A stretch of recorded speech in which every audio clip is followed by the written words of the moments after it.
Come on in, everybody, if you're going to be in class in here, and open your Bible, if you want to Psalm 90. That's 90.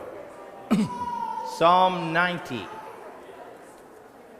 Come on in, come on down. Psalm 90.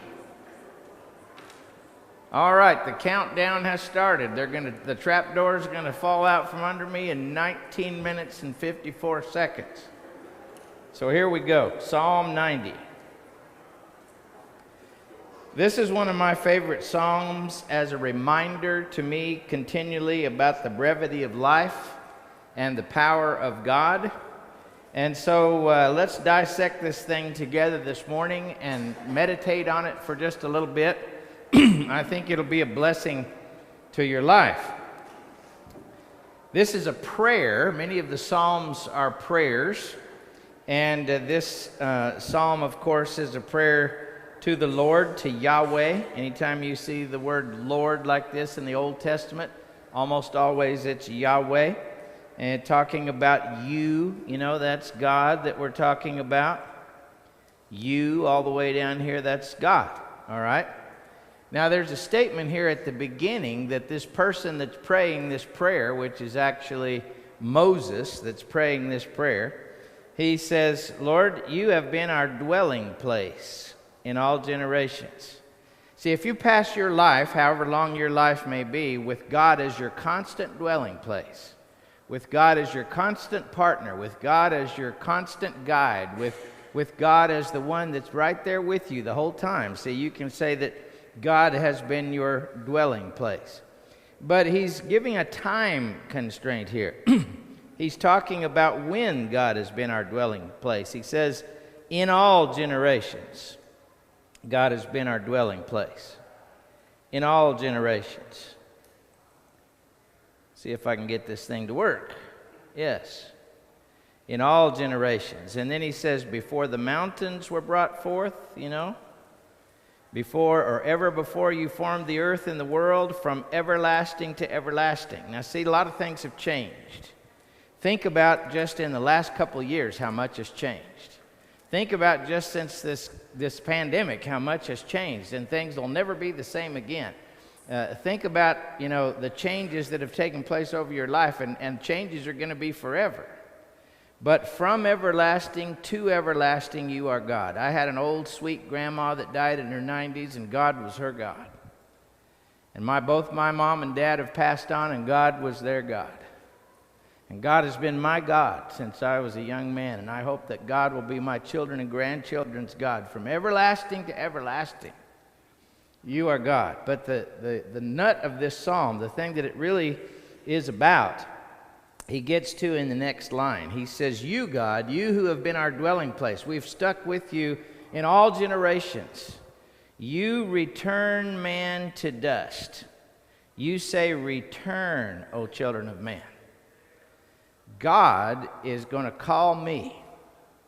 We sing that old song, when the Savior calls, I will answer. But one day God is going to call me, and one day God is going to call you, and he's going to call us to die. He's going to call us to the dust. And I don't know if you've accepted or faced or felt your mortality yet in this life, that you are temporary, that you have a little bit time left, and you may not have as much as you think, but God is going to say to you, and he's going to say to me, return to dust. Return, O children of men. Now later on he's going to come back to this, so I want you to put a little box around that part that says, return, O children of men, because he's going to come back to this later in the psalm. When is God going to call me? When is it going to be my time to come and meet God? So many people have died, haven't they, just in the last 2 or 3 years. I can't tell you in the last 32 years how many people in this congregation that I have watched die, that I've preached their funerals, that I've stood by their caskets, one after another, after another, after another, after another, and almost all of your families through all these years. That's the fact of life. Now, he gives us some perspective here in the next couple of verses about time. 1,000 years in your sight. Now, how much time has it been for you? I look down here at Jeff, and Jeff looks 40-something to me. I don't know. Are you 40-something? Yeah, I thought you was probably 40-something. About like Chris over there, 40-something. Hollis, I don't think you're 40-something. Panisi, you've beat that by a long ways. 40-something, see? But 1,000 years in the sight of God, he says, are as, notice the metaphor. He says they're like or as yesterday when it's past. Didn't it go by so fast? Yesterday went by so fast. They're also as a watch in the night. You know, the night, approximately 12 hours, 3, 6, 9, 12, 4 watches in the night. Guy stands guard duty for 3 hours. It passes quickly. It's gone. Boom, it's gone away. To God, 1,000 years passes that quickly. Now, remember, we started the psalm talking about you, Lord. And here he goes back to the Lord, Yahweh, you sweep them away as with a flood. God sweeps 1,000 years, and the people of 1,000 years away like a flood. They are, another metaphor here, 1,000 years to God are like a dream, like a dream. I remember when I had kind of longish hair over my ears, and I wore weird little knit leisure suits, you know, and Cindy and I just got married, and I had a little bitty weird-looking mustache because I wanted to look older so somebody would respect me, you know, as a preacher. And it just feels like that was a dream. That was 1974, and it feels like that was a dream. Notice God sweeps these 1,000 years, another metaphor, like grass that is renewed in the morning. Grass is so delicate, isn't it? Notice in the morning it flourishes. We all flourish for a while. It's renewed. In the evening it fades and withers. Now, are you in the morning of your life? Are you in the evening of your life? Are you at noontime in your life? Where are you in your life? Where are the years of your life? It's like grass. In 1 Peter, Mark's been studying 1 Peter and the Peters for a while.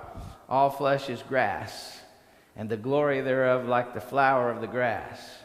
The grass withers, the flower fades, but the word of the Lord remains forever. Remember that first part of the psalm? Thou, Lord, hast been our dwelling place throughout all generations. Before the mountains were brought forth, or ever thou hast formed the earth and the world, even from everlasting to everlasting, you are God. God doesn't fade.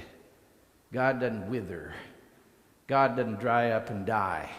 No matter where we are in our life, morning, noon, or night, our God is right there, and he's powerful, and he's strong, and he's holding our hand if we hold his hand. Now, I want you to notice about death here, and that's really what this is about. When you go back to verse 3, he says, you call to us and you say, return to dust, O children of men. Okay? So here he says, we are brought to an end by your anger. By your wrath we are dismayed. Now, we don't like this, but I want you to think about this. Look at where it talks about God's anger here and God's wrath. What has that got to do with what we're talking about? In the beginning of man, in Genesis chapter 3, God did everything in the world for man. And God said, of every tree of the garden you may freely eat. But of the tree of the knowledge of good and evil that's in the midst of the garden, you shall not eat of it. For what? For in the day that you eat of it, what? You shall surely die. And remember when they ate of it, and do you remember what happened? First there were consequences for the serpent, Genesis 3:15. Then there were the consequences for the woman, pain in childbirth and all that kind of stuff.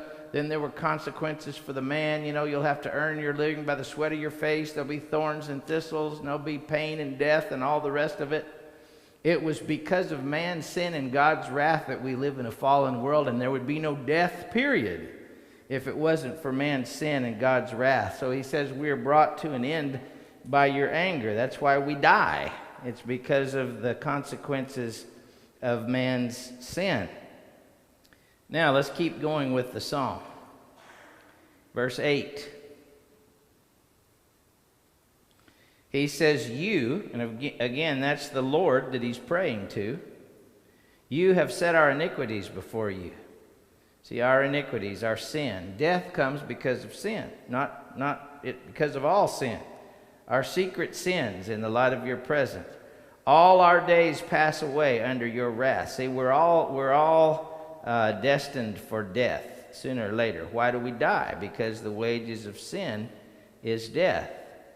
We bring our years to an end like a sigh. Now, what does James say? Your life is a mist. It appears for a little while and then vanishes away.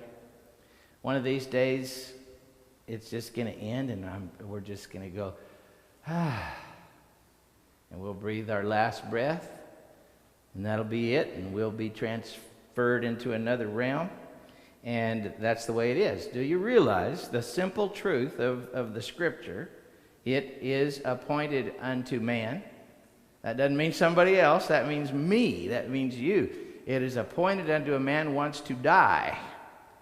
And after this comes the judgment. That is the fact. That's not a bad thing. It is what it is. It's the fact that all of us are destined for death.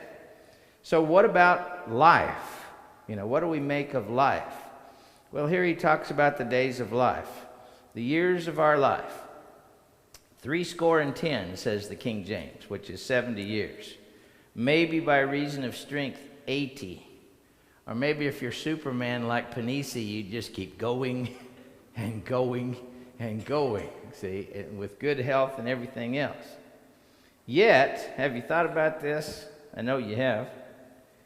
Their span is but toil and trouble. Life is hard. Life is hard. I know God has blessed you. I know God has blessed me. I was walking this morning and praying, and I was thinking about everything, and I thought about the psalm we did last week. The heavens declare the glory of God. The firmament showeth his handiwork. Day after day utters speech, etc. Night after night brings forth knowledge.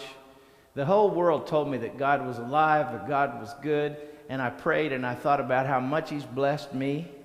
And then I thought about the times of struggle and trouble and sadness that accompany our life.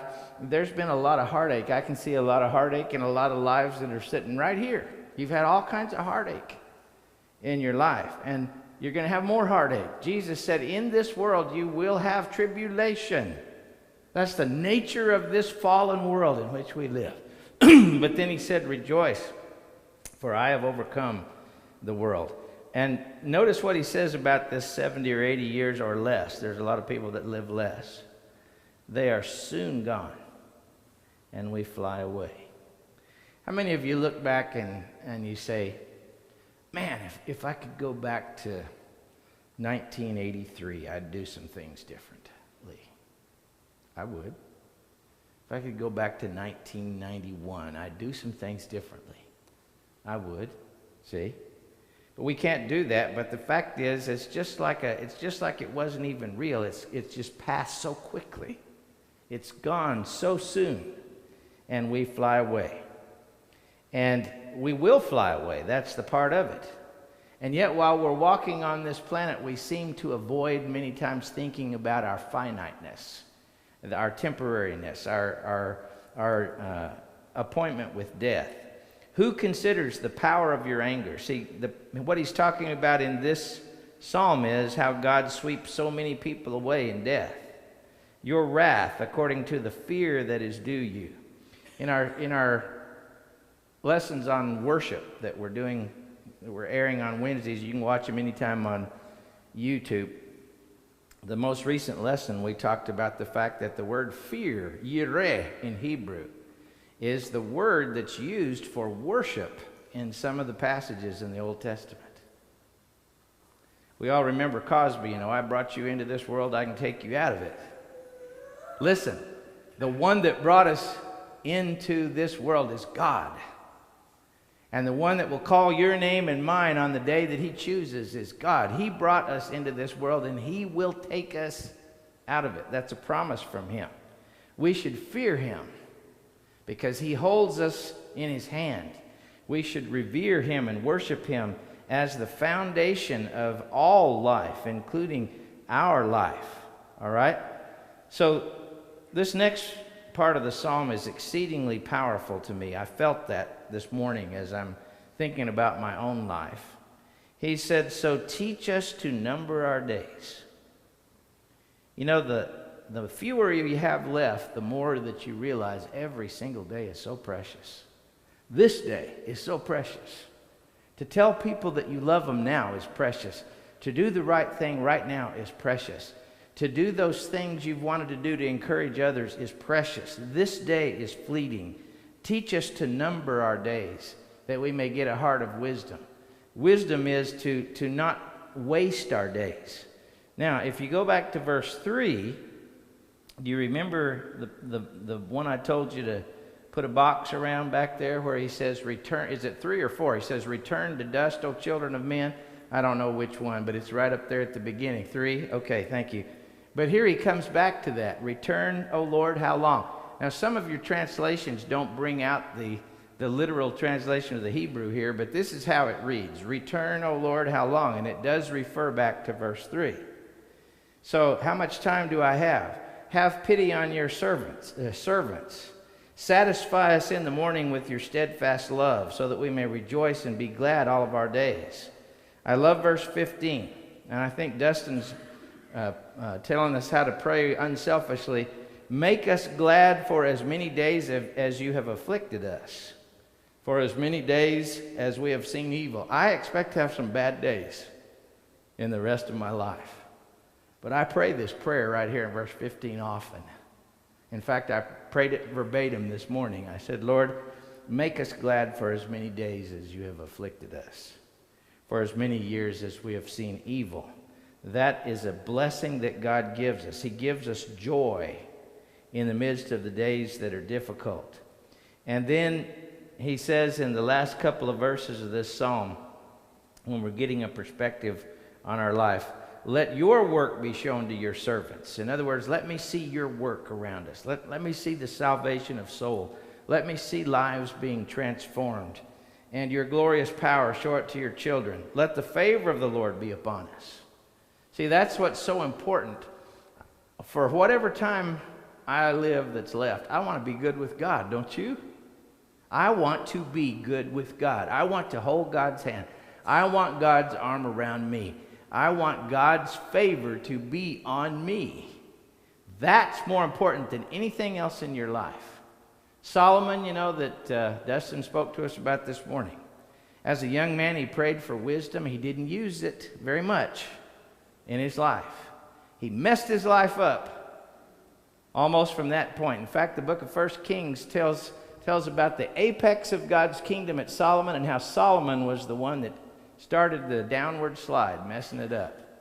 Idolatry, pleasure, indulgence. But even Solomon was smart enough to know in Ecclesiastes 12, verse 13, when he searched in building and in pleasure and in books and everywhere else, and he said, this is the end of the matter. Everything has been heard. Fear God and keep his commandments. This is the whole duty of man. The reason we walk on this earth is to do the will of God. That's why we're here. Don't ever forget that. This is my favorite part of the prayer, right down here at the last. He says, establish the work of our hands upon us. Yes, establish the work of our hands. When I'm gone, what will be left that I left that's good in this world? What will be the effect, the influence of my life that will last generations to come? Establish the work of my hands. If I build some great building, it'll crumble down. If I save a whole bunch of money, that money will go to who knows what and where. But if the lives of people have been blessed, and if people have been brought to the Lord, and if people will be in eternity somehow because God has used you or me, that is what matters. Establish the work of my hands, Lord. Establish the work of my hands. I think we ought to pray this prayer. My three favorite parts of this prayer to pray are verse 12, teach us to number our days.